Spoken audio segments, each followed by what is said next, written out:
സ്വർഗത്തിലൂടെ പോകുന്ന ഒരു മനുഷ്യനോട് അള്ളാഹു ചോദിക്കണ്ട, ചങ്ങാതി എനിക്ക് വല്ലതും വേണമെങ്കിൽ നീ ചോദിക്ക്, എന്തെങ്കിലും ആഗ്രഹണ്ടാ? ഒന്നുമില്ല പടച്ചോനെ. അള്ളാഹുവെ, നീ പരലോകത്ത് വന്നപ്പോ എല്ലാവരും പേടിച്ചു വിറച്ച് തലതാഴ്ത്തിയിരുന്ന ദിവസം നീ എന്റെ മുഖത്ത് സന്തോഷം തന്നു. ഞാൻ നരകത്തിന്റെ അവകാശിയ, എന്നെ അതിനകത്ത് നിന്ന് രക്ഷപ്പെടുത്തി സ്വർഗത്തിലേക്ക് കയറാൻ അനുവാദമില്ലാത്ത, അർഹതയില്ലാത്ത എനിക്ക് നീ സ്വർഗം തന്നു പടച്ചവനെ. ഇത് മതിയല്ല, എനിക്കിതിനേക്കാളും എന്താ വേണ്ട പടച്ചവൻ? അൽഹംദുലില്ലാഹ്. അല്ല പിന്നെയും ചോദിക്കുന്നു, നിനക്ക് എന്തെങ്കിലും വേണമെങ്കിൽ ചോദിക്ക്, എന്തെങ്കിലും വേണമെങ്കിൽ ചോദിക്ക്.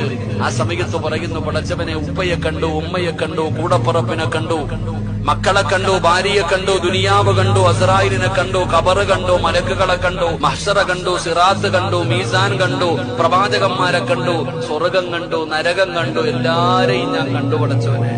നിന്നെ ഇതുവരെ കണ്ടില്ല അല്ലാ. പടച്ചവനെ, നിന്നെ കാണാൻ വേണ്ടിയാ ഞാൻ